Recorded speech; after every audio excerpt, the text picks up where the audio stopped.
Donc pour eux, le gouvernement congolais est tombé dans un piège. Il y a qu'on neutraliser ba FDLR, ne sachant pas que Kagame ne parle pas de FDLR. Kagame a raison à s'attacher à nous. Yango biso pe to koyebisa gouvernement na biso que ezali important pour que l'ordre soit établi de dire clairement la communauté internationale, na Nations Unies, va organiser dialogue na Rwanda pour le retour des Rwandais qui vivent au Congo oyo bazali ko poser problème. Kagame yemo ko azana problème, il y a plus de 200 000 Rwandais. Wana nde o bazar répertorié, ba mususu ba bosana na bango ba mikomusa ba Congolais. Toyebina mité par quelle procédure ebele ba koma na bango ba Congolais. Mais plus de 200 000 ont le souci de rentrer dans leur pays, mais craignent les représailles à Kagame. Kagame Nangamu na ya lobby, ils sont des FDLR. Mais Kagame de son côté, il détient en otage des réfugiés burundais à Bombi-Bangou. Pour montrer à l'opinion internationale que Yende Gazawana azali ko sécuriser les réfugiés, Rwanda ezali terre d'asile, azali ko sécuriser bat.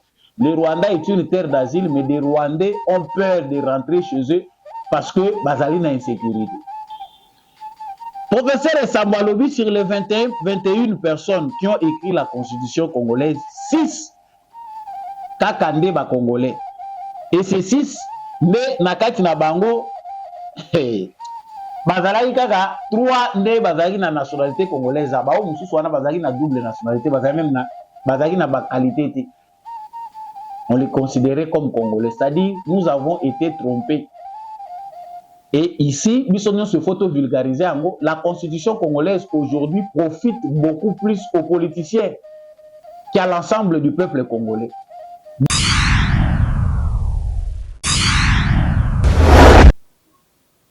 Tindika télévision, Samba Olunga Tumbelebino Boye Malamu. Merci na fidélité. Et confiance bopé sakabiso poteme melabino basango ya République démocratique du Congo ngai wabino mwana mboka des pères et des mères Samba Olunga na tombeli bino pinta boye malamu to sala ka ndenge nini soko koti na itando oyo likez, partagez, abonnez-vous ceux qui bozana no abonnez-te na itando oyo petika commentaire depuis wapi yo ozolanda biso à travers République démocratique du Congo depuis wapi okolanda biso à travers les mondes justice yanzambe iratakate justice yanzambe moto mokote a échappaka na contrôle nango eli kolobake mabe tope malamu to salaka ezalaka na litomba tope lifuti na yango. Soki omoni esepelisi maloba oyo yeba kosalaka malamu po malamu et pour la kate. À la une, il y a actualité na biso, il faut toyeba ete ba échange de tirs et salemaki lobby entre ba éléments moko prétendus de Wazalendo na ba FARDC na ouest ya Goma yango créaki psychose na quand il y a ba déplacé pe ba habitant mususu ya Goma. Qu'est-ce qui s'est réellement passé? Nous en parlons dans cette émission. On parle aussi de la neutralisation des FDLR. Est-ce que ba FDLR bazali na la République démocratique du Congo? Plusieurs médias français parlent de la neutralisation. Il y a ba FDLR à l'est de la République démocratique du Congo. L'armée congolaise aurait ciblé ba position.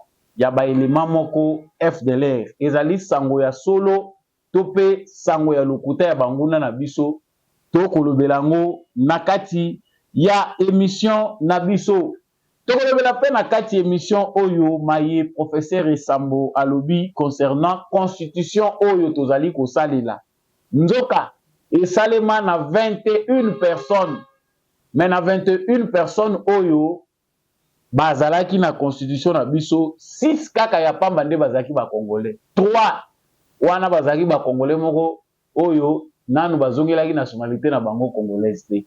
Qu'est-ce qui s'est passé avec cette constitution? Na émission oyo toza kotia point sur les changements constitutionnels. Est-ce que ezali impérieuse nécessité?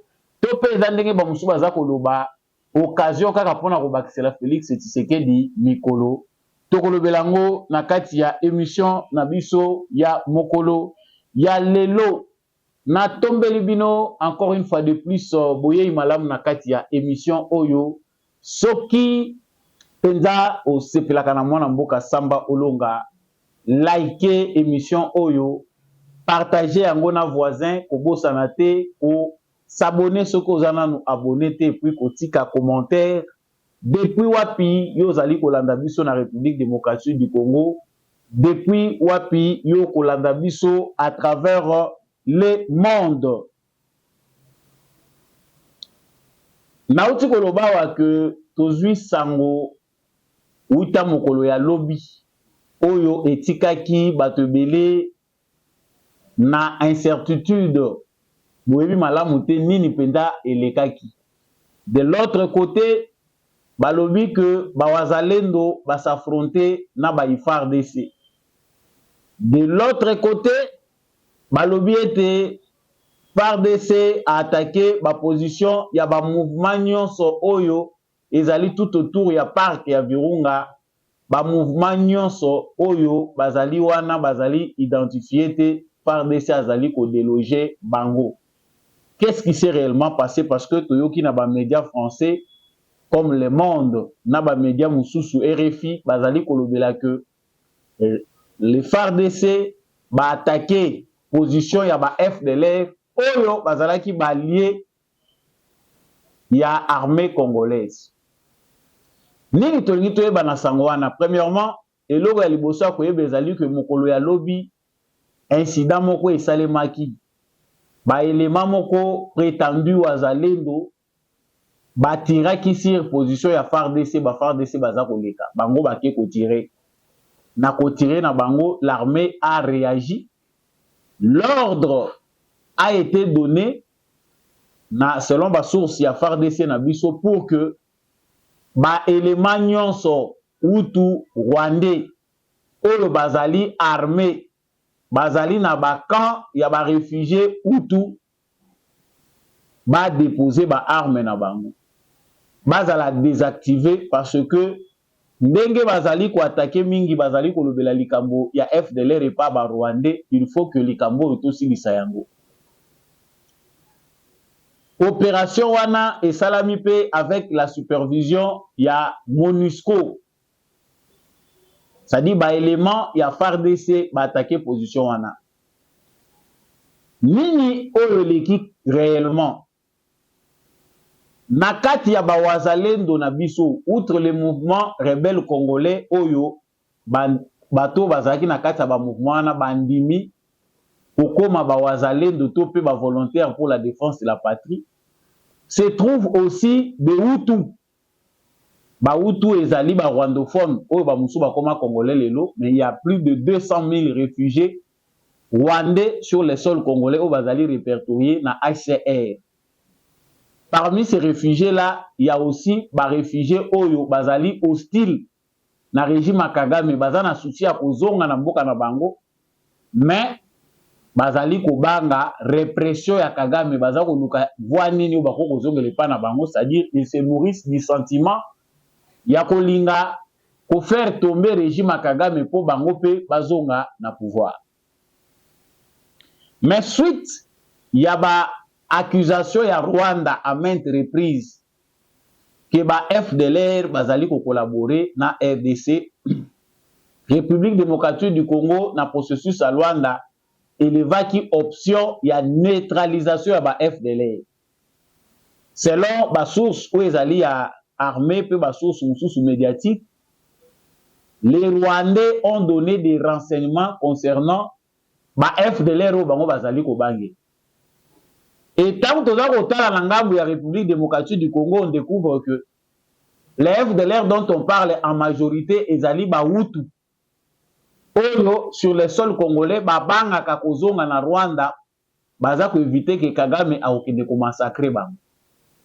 Comme ces Hutu là, baza na bango na problème na République démocratique du Congo, te ba comprendre pe que nangamu na bango, ils doivent aider les pays hôtes. Ba mususu parce que les Hutu ndenge toza kolobela bango ya Rwanda bazali des fois à confondre avec les Congolais et tozali. Le Congo a aussi des nilotiques, mais les Hutus bazali presque même morphologie majoritaire et la République démocratique du Congo, les Hutus sont là et belé pe baye banakati. Bakoti pe bamususu bakoti na kati ya bawazalendo bamususu bazali ko protéger donc bazali ko tambola mingi na bakan ya ba réfugiés na ba. FARDC asa yebisaki bango que il faut ba o union so bazana ba armes bazali soi-disant ba réfugiés ba déposer ba armes na ba. Mais bango lokola ba yoka kité. Le FARDC basi bazui engagement devant le monde entier que le gouvernement congolais a fait un engagement qu'il faut neutraliser les FDLR.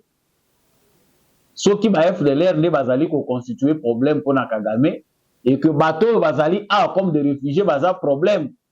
Porte ezali a kofongwama bazonge pa na bango biso to kotonga mur. Ce qui est arrivé hier, incident au Ekwei Lobby, ezali na souci armée congolaise y a ko reprendre contrôle. Et si ka ba mouvement armé ezali o ezali non contrôlé o baza koyeba te concrètement musala ya bato wana eza nini, c'est ce que l'armée congolaise a fait. Mais là comme ezali nini soki bolandi na ba médias, il y a des Rwandais qui sont très proches des Congolais qui soutiennent le régime de Félix Tshisekedi parce que baza contre Kagame. Mais boyoki bango babaluki balobi que le gouvernement congolais a commis une erreur. Il y a qu'à s'attaquer à la FDLR, qu'à la population civile en danger. Il ne faut pas suivre l'aventure de Kagame pour la neutralisation de la FDLR sans tenir compte de la population civile. Donc pour eux, le gouvernement congolais est tombé dans un piège. Il y a qu'à neutraliser la FDLR, ne sachant pas que Kagame ne parle pas de FDLR, Kagame a des raisons à s'attacher à nous. Yango biso pe toko yebisa gouvernement na biso que ezali important pour que l'ordre soit établi de dire clairement na communauté internationale, na Nations Unies, ba organiser dialogue na Rwanda pour le retour des Rwandais qui vivent au Congo oyo bazali ko poser problème. Kagame yemoko azana problème, il y a plus de 200 000 Rwandais. Wana nde o baza répertorié, ba mususu ba bosana na bango ba mikomusa ba Congolais.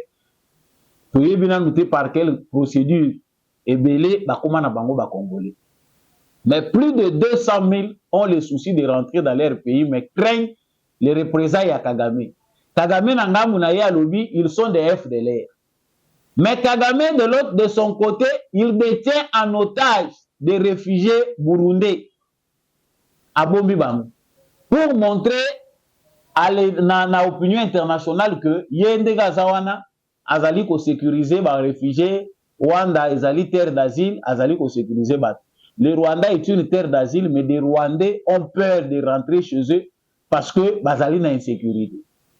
Nous comprenons qu'il y a un problème sérieux. Le gouvernement congolais doit revoir sa rhétorique par rapport à la question où Kagame azali kolobela ya FDLR. Si les Hutus qui sont à l'est du Congo sont tous considérés comme des FDLR, il est mieux d'organiser un dialogue na kati ya Rwanda pour nous permettre que ba Rwandais ba sola makamuna bango bango na bango. Nous ne pouvons pas accepter parce que chaque fois que ba M23 ba terroristes rwandais bazo kota na sol congolais bazo massacrer et les Hutus et les Congolais y compris baza ko ravager ba village entier baza ko sala ba massacre parce que pona bango et comme terre ya théâtre na bango entre Tutsi et Hutu sur le sol congolais. Voilà pourquoi il faut reformuler. C'est bien de neutraliser les FDLR, mais les réfugiés rwandais baza ebele à l'est de la République démocratique du Congo. Si Kagame veut, en tout cas, tout que la procédure wana, bazwa ba réfugiés na bango.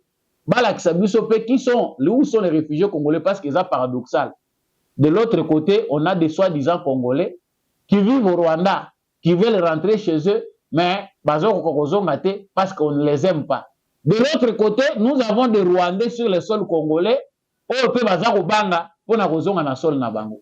Et ça paradoxe moko inventé de toutes pièces par Kagame pour na embrouiller biso. Il y a un autre président Félix Tshisekedi qu'il est important ya kozwa nyoka wana na mutu na ye. Processus oyo ebandaki, mais Kagame a tout brouillé pour na stopper yango. Voilà pourquoi tozali kolobela yango lisusu makasi. Bandeko na biso ba utu oyo baza ko revendiquer pourquoi les FARDC ont attaqué ba position ya bato baza na baminduki. Le Congo n'est pas votre base arrière pour bino bo créer la bato ba problème. Si réellement vous sentez que démarche na bino ezali ya koluka que Kagame akende, entrez dans un processus de dialogue, la RDC peut vous aider. Bino nyonso bokende kosala dialogue na Kagame, que Kagame accepte de faire le dialogue avec vous, parce que lui veut nous imposer le dialogue avec ba instrument na ye ya manipulation, ba terroriste ya M23 et quelques Congolais qu'il a essayé de manipuler pour sauver l'image de son mouvement. Voilà pour ce qui est clair. Makambo oyo elekaki lobi na ouest ya Goma. Tout le monde, les médias français, balobi pour na bango, balobi que on a éliminé ba commando ya FDLR, les FDLR qui jusque-là collaboraient avec l'armée congolaise. Yewanande FDLR nanu attaqué ata village moko ya Rwanda ti. Kaka ndenge frontière fungwa maka uta poro da Mobutu obo fungola bango bakota. Rwanda peut fongola la frontière. Que les Rwandais qui veulent rentrer soient sécurisés, que l'ONU lokola zoluka musala ko sala bazwa contingent ya ONU o ezali na RDC ba memango na Rwanda et mema ekende ko sécuriser ba population civile ba réfugiés rwandais bazozonga na Rwanda bazo craindre pour la sécurité na bango. Comme ça les problèmes rwandais seront traités là-bas et pendant ce temps na ngabu na biso to tonga mur na biso pour likambo esili. Sangwa mibale na kolobela na actualité oyo ezali likambo yaba ya constitution. Le professeur Isambo alobeli likambo oyo ya changement constitutionnel parce que lelo ezali kosala débat. Ezali bato yo balingi, ezali na bato balingi te tomoni balangue eza ko se délier. Adolphe Muzitu asalobaki pona ye que en tout cas si tout dépendait de lui, il faut rédiger une nouvelle constitution. Mais bamususu pe baza komona ezali raison te balobi constitution oyo votée par le peuple congolais dans les urnes ezali bonne constitution, on ne voit pas les raisons où Félix akoya ko changer yango. Les opinions se divisent, ba opinions ezali multiples. Mais ce que nous savons, ezali que opinion ya munene ezali ko se dessiner pour des Congolais qui voient que constitution ezali na ba faille. Mais professeur Isambo aye kolobelo ko moko important au biso sozo ko lobaka mais to pesa ka pe ba détail mususu te. To lobaki que constitution eza importé, constitution ya balkanisation oyo, constitution ya institutionnalisation ya pillage. Oyo te ki mboka na biso eza constitution propre te. Naza ko luka professeur Mbata. Parce que tant que vous contredire Tshisekedi sur le problème à constitution, changement nango, il y a des gens qui disent que Tshisekedi Sokazo s'est trompé à que Mbata Yebisaye c'est la meilleure constitution.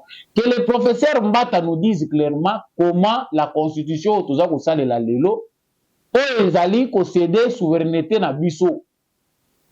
Toko ko cédango une partie pour na traiter moko international. C'est-à-dire nous cédons une part de notre souveraineté pour trouver compromis. Et comment on a la constitution ni dans le monde. Professeur Sambalobi, sur les 21 personnes qui ont écrit la constitution congolaise, 6 kakande ba congolais. Et ces 6, mais nakati na bango, bazalaki kaka 3 nde bazalaki na nationalité congolaise. Ba o mususu wana bazalaki na double nationalité, bazalaki même na bazalaki na ba qualité. On les considérait comme Congolais. C'est-à-dire, nous avons été trompés. Et ici, nous se photo vulgariser en gros. La constitution congolaise aujourd'hui profite beaucoup plus aux politiciens qu'à l'ensemble du peuple congolais. Nous sommes retomoni comment tozali ba victime lelo. Lourdeur en termes de temps. Gestion moko laborieuse y a temps. Tozozwa une année pour renouveler l'animateur, il y a une institution à biso. Élection et salami pour besoin gouvernement pour renouveler une année mobile. le président de la République pour na makambo etali ba gouverneur baza kotambola o na vision ya président de la République mais baza éli na assemblée provinciale où ils attendent ba moyens à travailler. Paradoxe, les présidents ne nomment pas les gouverneurs sont élus là-bas dans la province, dans le programme où il y a bangopé. Bicéphalisme. Tolongwe na yango mbongo nyonso ya mboka ezokende na fonctionnement ba institution. Les politiciens ont pris le temps bato yo bakendaki kokota na complot international pour baya koyela biso constitution oyo. Ba dépouiller na bango Kabila bayebaki que Kabila c'était quelqu'un de limité. Ba dépouiller na pouvoir nyonso. Le président dans ce régime avait pour rien. C'est le premier ministre et le parlement. Même il faut passer la moussala ya munene. Les politiciens se sont sécurisés eux-mêmes. Tala ba immunité. Oyo batondi ici na kati ya constitution oyo. Mais tozoye bate ba congolais bazoloba. Nini yango na kati ya constitution yango ekobakisela biso biloko kolia. Est-ce que constitution yango nde mutu epekisi Tshisekedi a travaillé bien te? C'est l'analphabétisme. Ce qui bolimbisanga bandeko nanga peut-être ba terme nanga ezalaka choquant des fois. Mais il faut toyeba que constitution bazali kolobela ezali pe à la base ya quotidien à congolais. Les politiciens aujourd'hui nous ne pouvons plus leur laisser la tâche ya ko rédiger constitution pour na biso. La constitution aux scientifiques pour l'intérêt de tous. Constitution tozui ya ba belligérant oyo et protéger nango bato ba uta bazamba baye ba créer ba parti politique bazongeli na bango copier Congo. Comprendre qui veut ceux qui congolais azana bo sociale azali à comprendre que affaire oyo toza kolobela wa ezali kambo ya ba vie na biso et il ne faut pas blaguer. La constitution doit changer. Ceux qui constitution sengeli est changé, les Congolais vont voter par référendum. Tozo baté pourquoi ils ont fait ça musu pas si ba kende ko manipuler ba Congolais. Oto kokufa pona constitution, okokufa pona nzala na yote pona musala ozangi, yo kokufa pona constitution. La constitution il y a des voies démocratiques tracées pona ko changer yango. Ceux qui yo oza contre.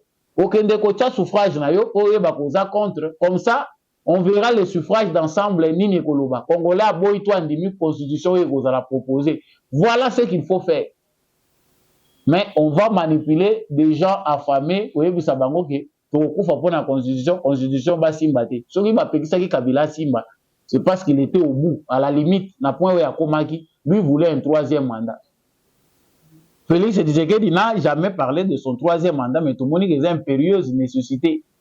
Ce qui peut peuple congolais lingi ki salima ndingi wana eko salima. Émission na biso ya mokolo lelo ekomi na suka télévision ezangonga monso tokosi lisango lelo te toza ko enrichir ba idée na biso na banalise pe ba observation na biso na pesi bino rendez-vous na émission prochaine. Matondo mingi une équipe technique ya ndeko kapa ya ndeko Rabilema po ete émission oyo ekomaki na bitando na bino grâce na bango. Merci mingi na mwana mboka Rifin qui sombe pe ba nyonso bolandaka émission oyo bandeko nyonso bozolanda biso depuis Londres, Kinshasa, Paris, Bukavu, Goma, Lubumbashi et toute l'étendue du territoire national. Attends tangi sika ozalite, likez vidéo, partagez yango pendana voisin, tika commentaire depuis wapi Yolanda ki biso pe wa pesaki émission na biso ngai na bino tokutani prochainement na émission.